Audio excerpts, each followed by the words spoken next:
the Bachelor of Science in Hospitality Management. 45 of whom are Bachelor of Elementary Education. 28 from Bachelor of Science in Information Technology. And 226 from the Bachelor of Science in Criminology. Thank you and congratulations. There you have them, ladies and gentlemen, our graduating students of batch 2024-2025. This time, ladies and gentlemen, we will hear some messages from our parents who will be representing the 395 proud parents. I'd like to call on Dr. Raymar C. Togi, the Dean of the College of Hotel Industry and Tourism Management of Northwestern University. A round of applause, please.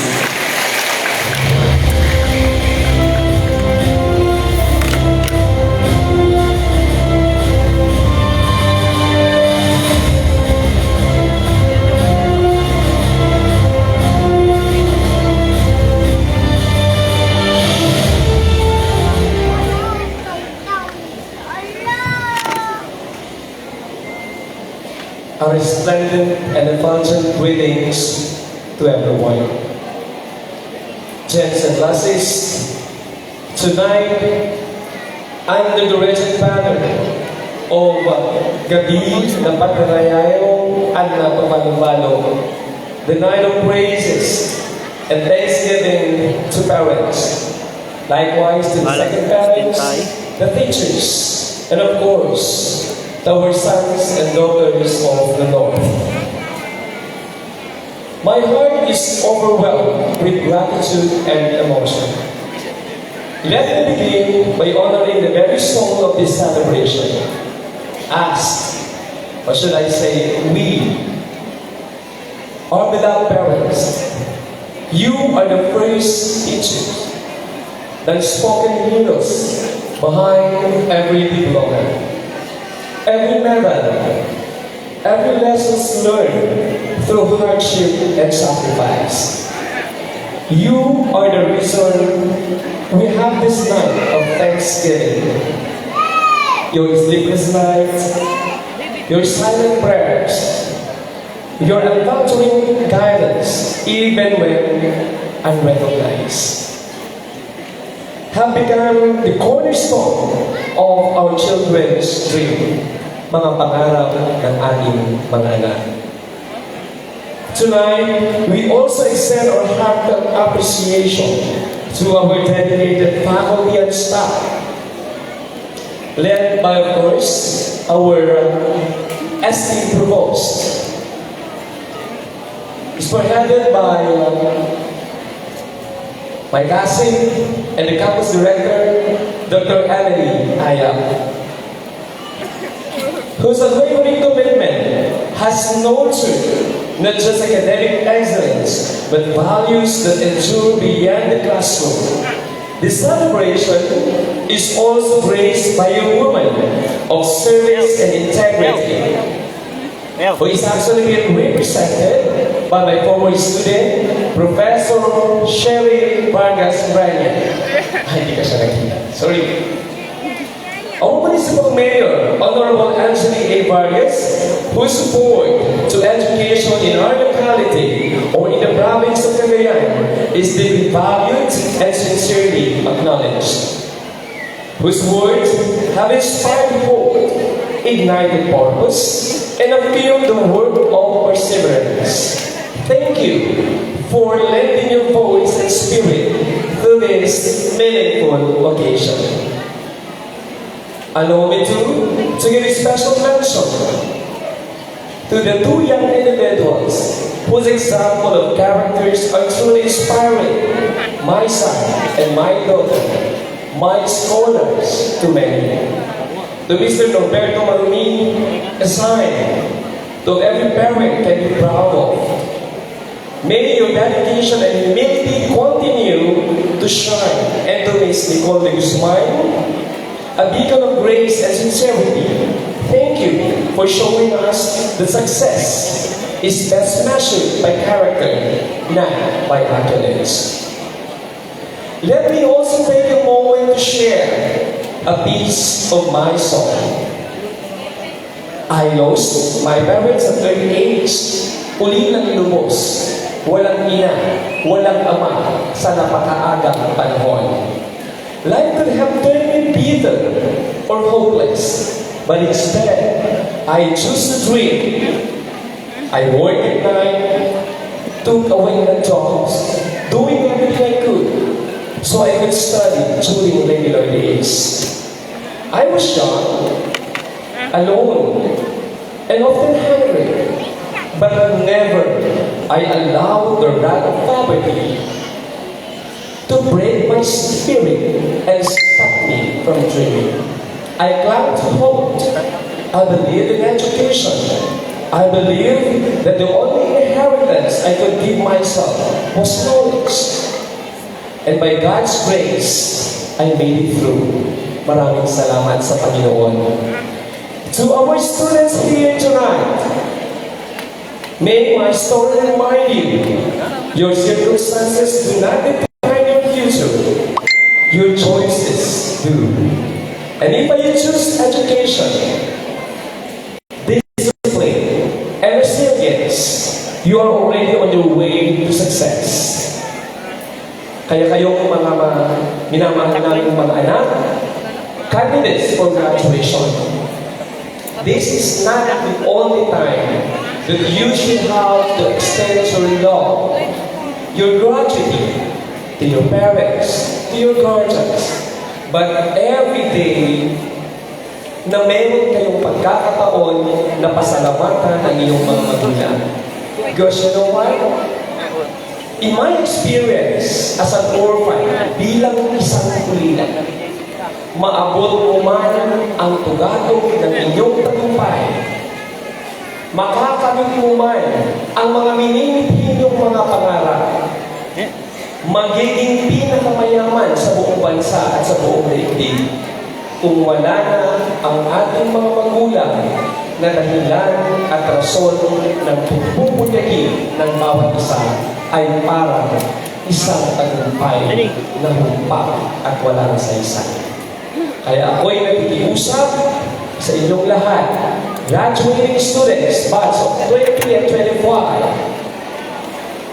take all the moment, the time, and of course, the veracity of extending your heartfelt gratitude to your parents, to your guardians, sa mga tulad ko, umaas ng magulang, tumatayong magulang sa mga batang kawalan.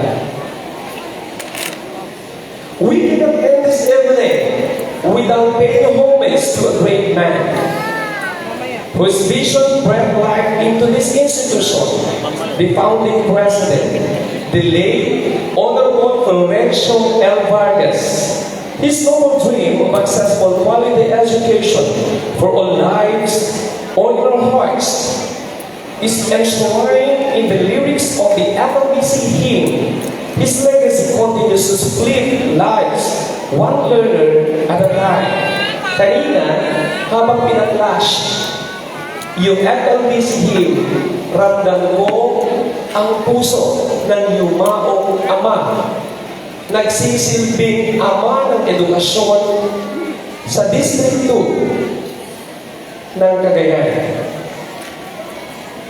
Ang kabuuan ng ating inawit kanina ay isang sakripisyo, isang mensahe, isang pagmamahal para sa bayan, para sa mga kabataan na may mga pangarap sa buhay. Dear parents, your love is the reason many of these students dare to dream. To all teachers, your passion is the fuel that keeps the love of all the sacrifices that is actually being created within the heart and the schema of each and every candidate for graduation. And to our students, never forget that every sacrifice you make, every lesson you embrace, every sleepless night you endure is for the better future that awaits you. Once again, agyaman kami, agbiag ka na kayo amin nga naganak, agbiag na edukasyon para minarampaya ang masakbayan na gituloy nga anak tayo.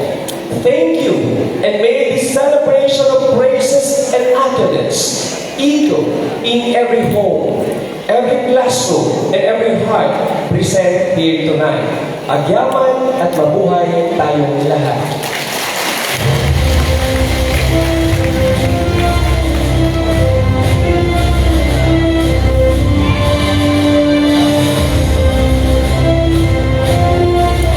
Thank you very much, sir.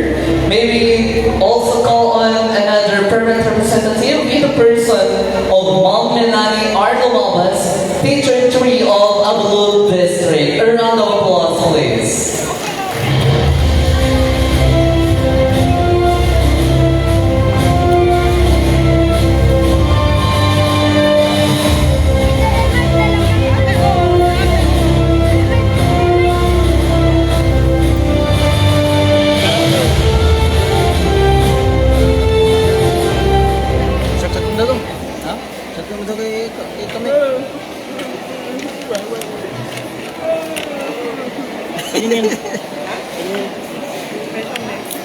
To the campus director of Florencio L. Vargas, Madam Emily Aya, Doctor of Philosophy, to the department heads from the different colleges, to the faculty of instruction, teaching and non-teaching personnel, to our guests, fellow proud parents, the candidates for graduation, friends, ladies and gentlemen, good evening.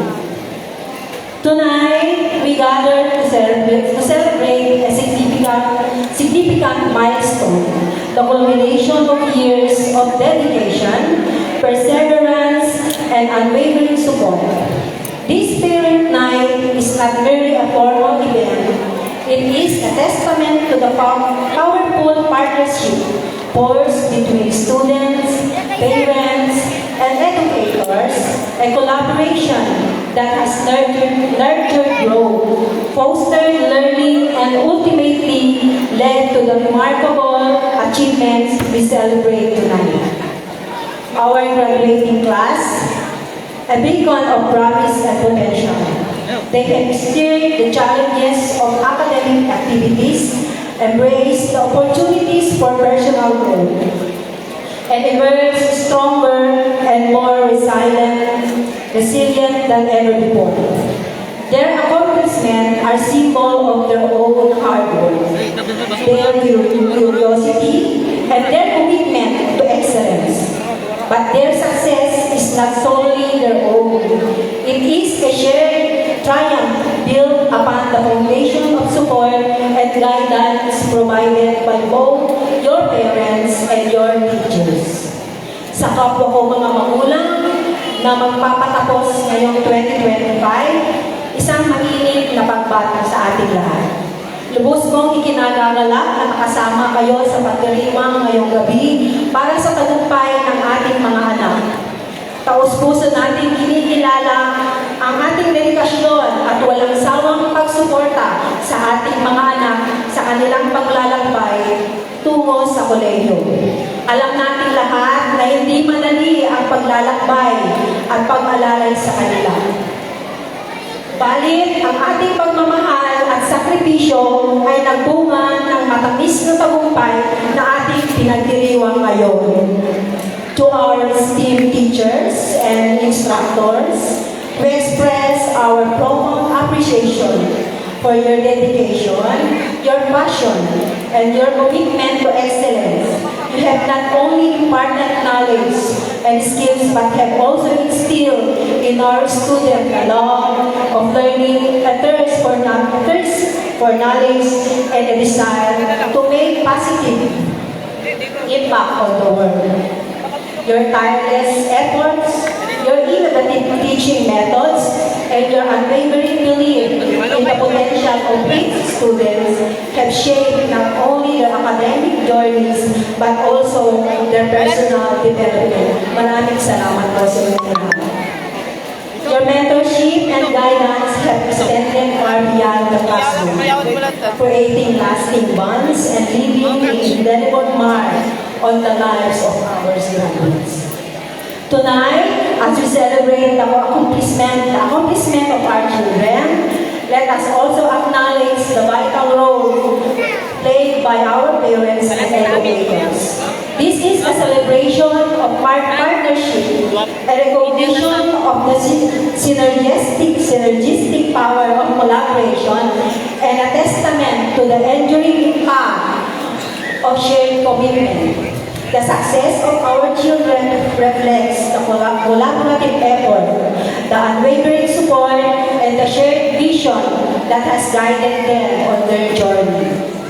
Let us raise a glass to the graduates, to their parents, and to their teachers, the architects of this shared success. Mabuhay po tayong lahat, and may God bless us all. Thank you.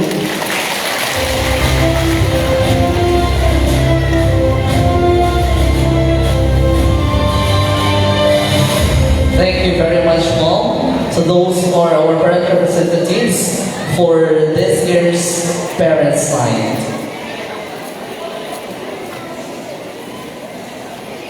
Tonight, we celebrate not only the partnership between home and school, but also the intellect and creativity of our dear students. The following messages are dedicated especially to you, our beloved parents and guardians. We begin with May V. Agustin from the Bachelor of Elementary Education.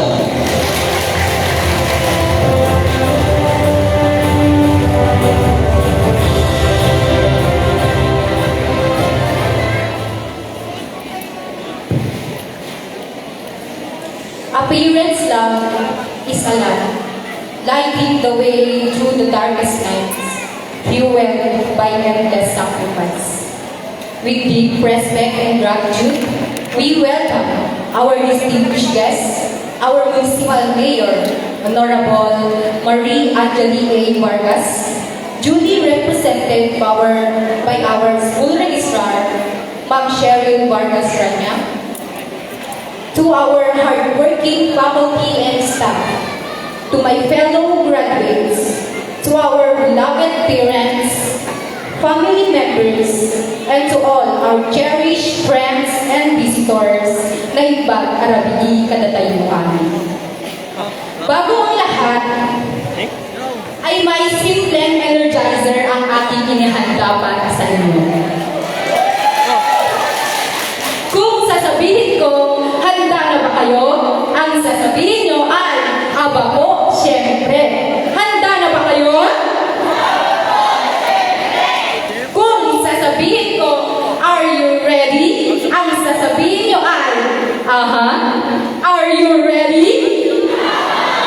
Pero lalagyan natin ito ng twist na kung saan depende kung paano ko ito bigkasin at ilang ulit ko itong ulitin. Handa na ba kayo? Handa na ba kayo? Are you ready? Are you ready? Are you ready? Are you ready? Are you ready? Are you ready? Are you ready? Yan, talagang handang-handa na kayong umiyak mamaya.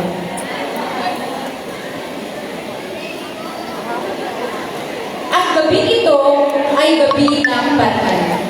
Gabi ng pagpupugay sa bawat magulang na itinaguyod ng buong puso ang pag-aaral ng kanilang mga anak. Sa bawat pagsikat ng araw, sa bawat hamon na ating hinaharap, at sa bawat pangarap na ating tinutupad, natanong na ba ninyo sa inyong sarili, para kanino ba ako bumabangon?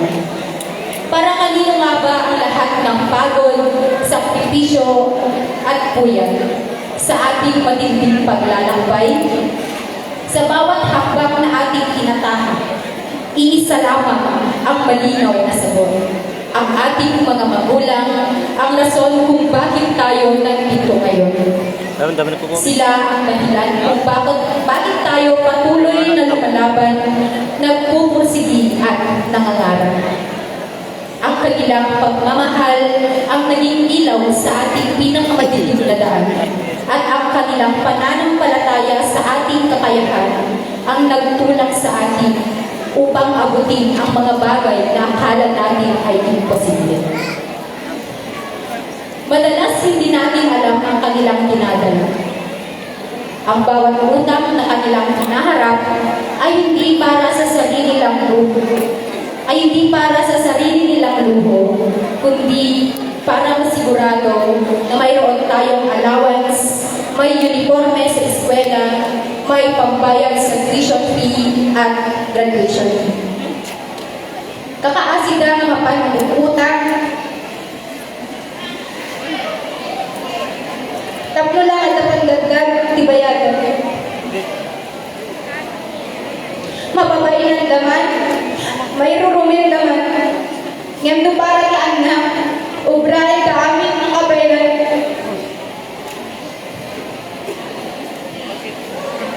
Tatlo may tedalain kasapulan dan nato. Yung paayo amin, kapelan yung nakaturbos lang dan nato.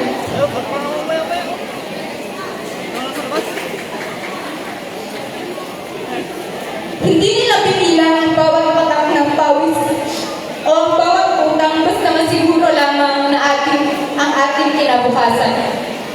Ang lahat ng iyon ay kanilang ginawa ng walang pag-aalinlangan dahil sa pagmamahal na walang kapantay at katumbas.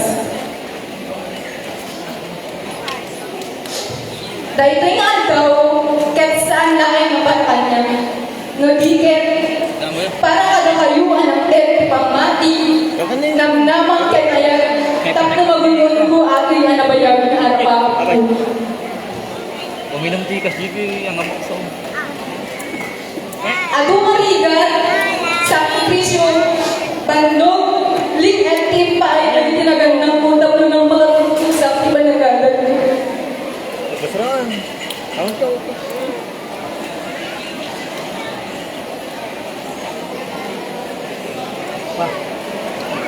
Na kami di pamilya may pagbabalaki. May dumduman kasi kami kahit maribligan namin. Malagit mo na una yung pag-alang. Nga, ulas na makaagad.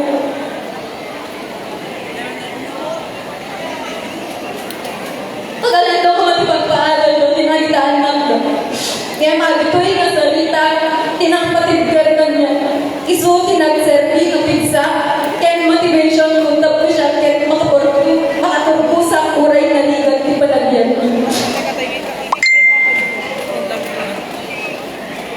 Ang mga salitang pumaon sa iba ay nagsilbing haligi sa aking paningin. Ginamit ko ang sakit bilang sandalan, bilang lakas at inspirasyon upang magpatuloy kahit gaano kahirap ang buhay. Dahil ang tunay na tagumpay ay hindi nasusukat sa yaman ng pinagmulan, kundi sa tapak ng pusong lumalaban.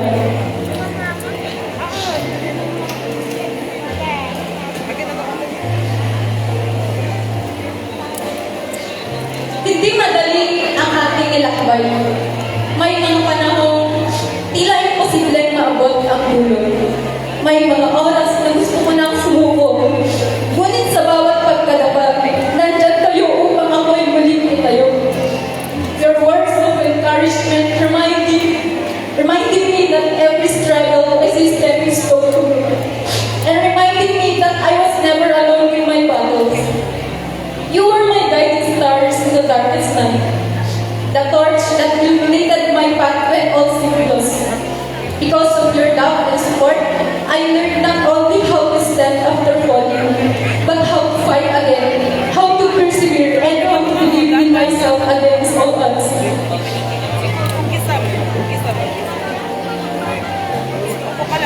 Kayo ang aking sandigan, ang aking inspirasyon at ang aking pinakamalapit cheerleader.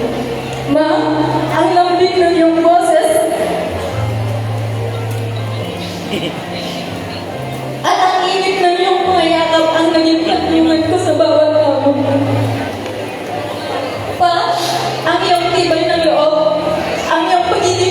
masipag, and constant reminders that education is a treasure no one can steal from shaping the very core of my being. Ang bawat puro ninyo ay nakaukit sa aking puso at isipan. Kayo ang taong hindi sumuko sa anumang problema, nananatiling matatag, handang harapin ang anumang hamon para sa kapakanan ng kanilang anak. You have been my unwavering role model of strength, dedication, and integrity. You taught me that true strength isn't about not falling, but about rising every single time, even when it feels impossible. Hindi magtutumbasan ng anumang salita ang aking pasasalamat.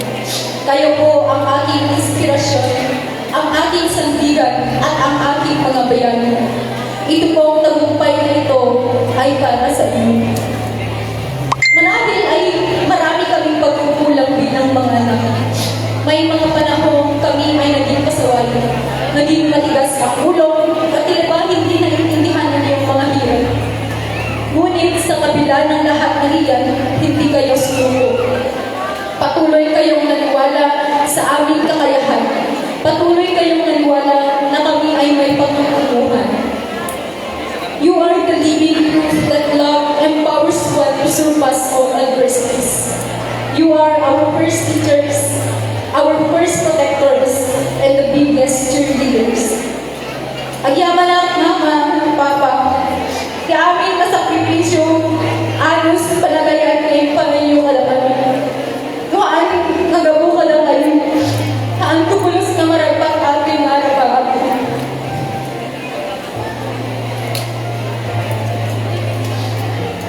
Thank you for being my parents. Ang tagumpay na ito ay para sa inyo. Sa papel, ako ang graduate. Pero sa totoo lang, kayong dalawa ang dragon. Kayo ang tunay na nagtagumpay. Dahil sa bawat grado, bawat leksyon, bawat tagumpay, may bahagi kayong tahimik na itinayang. Your love has been my guiding light, my constant compass, and the very foundation of my being. I love you both more than words can express, more than any success I may achieve.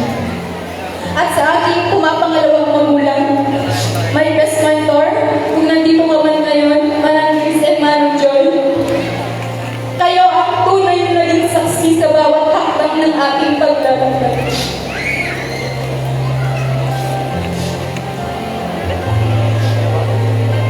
Kayo ang nakakita kung paano ko nilaban ang pangarap kong tila imposibleng maabot. Kayo ang nagsilbing tahanan sa bawat katawan at bawat luhang hindi ko na kayang pigilan. Sa mga panahong bumuho ang loob ko, hindi ako nag-isa sapagkat kayo ang sumagot sa aking katahimikan at pag-aalinlangan. Hindi niyo ako tinignan bilang iba. Kahit ako'y dumaan sa matinding hirap, hindi niyo ipinadama na ako'y maligid sa inyong paligid. Sa halip, ipinadama ninyo ang tunay na pagmamahal at suporta ng isang magulang. Kahit sobrang hectic ng schedule nyo, nagagawa nyo pa rin plantsahin ang FS uniform ko. Lalong-lalong nag-OGT ako. Dahil nung tinansya ko po kasi yung uniform ko, FS uniform ko, nasunog ko. Kayo ang nakawitness kung paano ko nilaban ang pangarap na ito. Sa inyo ko natutunan, hindi kailangan perpekto ang pinanggalingan upang maging karapat-dapat sa pangarap. At sa bawat tagumpay na unti-unting lumalapit, bahagi kayo. Hindi lamang bilang saksi, kundi bilang dahilan kung bakit hindi ako sumuko. Agyaman na ang kayo. To our beloved PE instructors, this journey would never have been possible without your guidance, but more importantly, without your sacrifices. Hindi lamang teorya o konsepto ang inukit nyo sa aming isipan. Itinuro ninyo kung paano magturo mula sa puso. Pinakita ninyo kung paano magmahal ng profesyon na na hindi lang trabaho, kundi isang misyon. Kayo ang nagturo sa amin hindi lamang pumasa sa pagsusulit, kundi upang pumasa sa totoong buhay. Maraming salamat sa inyong walang sawang paggabay, sa pasensyang paulit-ulit sa mga pangaral na nagmulat sa amin, at sa paniniwala kaya namin gampanan ang prosesyon ng may banal na pagmamahal. From the bottom of my heart, maraming salamat not just for teaching us, but for giving up on us. At sa lahat ng estudyante nagtataguyod sa kanilang sariling paa upang mag-aral, kayo na sinuportahan ang sarili ninyo sa kabila ng kakulangan. Kayo na nagsilbing sariling sandalan sa bawat pagsubok. Saludo po ako sa inyo. Sa mga estudyante hindi naramdaman ang suporta ng kanilang totoong magulang, o di kaya kinailangan pang maging magulang sa sarili nilang pamilya, na kinailangan harapin ang hamon ng mag-isa. Saludo po ako sa inyo.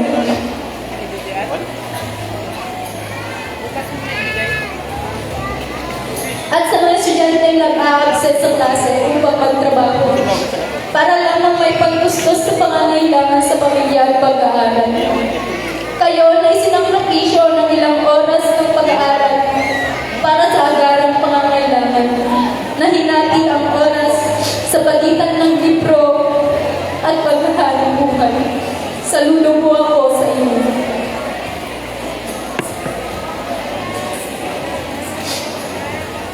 Ang inyong dedikasyon sa pamilya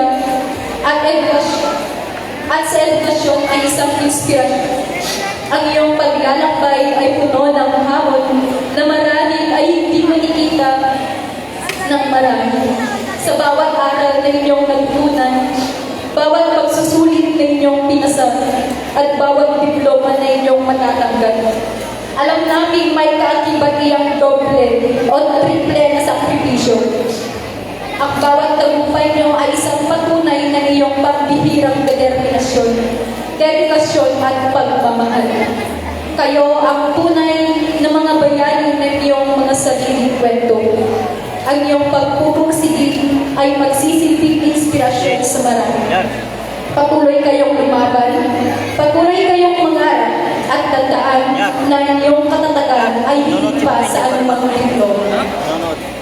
May I request all the graduates na tumayo? Ayun o, Angel Vargas. Lumapit po kayo sa mga magulang at bigyan natin sila ng isang mainit, mahigpit at taos-pusong yakap. Isang yakap na nagsasabing, Mama, salamat. Kayo ang dahilan kung bakit ako narito. Kayo ang aking tunay na bayani.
The highest glory.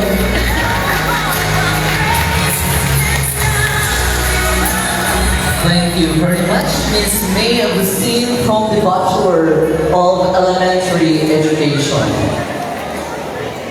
Success and goal. Okay, let's bring the momentum ng pag-iyak.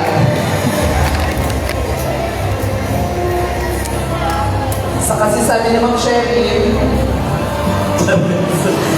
Okay po, So, before we're going to continue,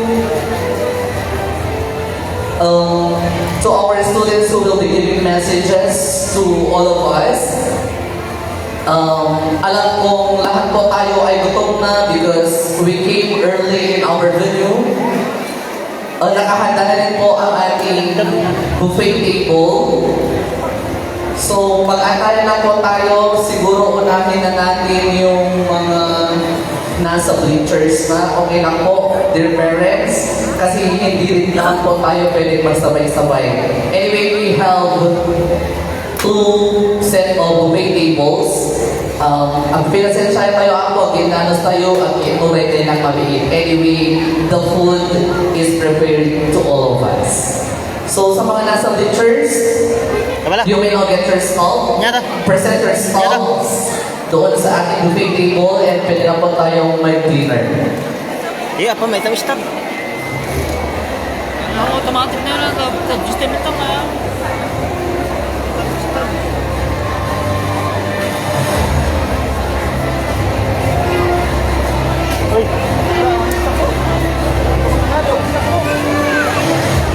Are our ROTC officers on their post? Sige. Guide our parents and graduating students, please.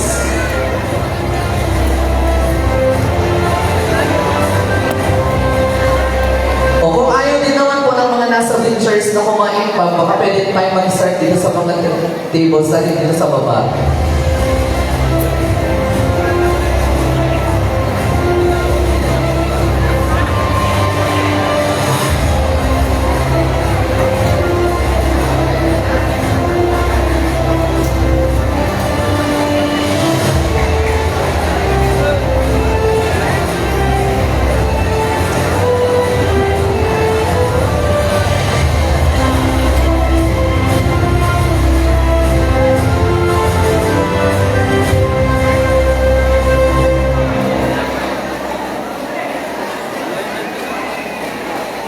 Inuulit natin, unahin na natin yung mga nasa bleachers.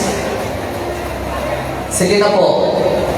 Para makapag-start na din tayo dito sa mga parents and graduating students natin dito sa baba. Walang yun sih. Ang una konti yan. Station. Please prepare your food stall. Ay, lang.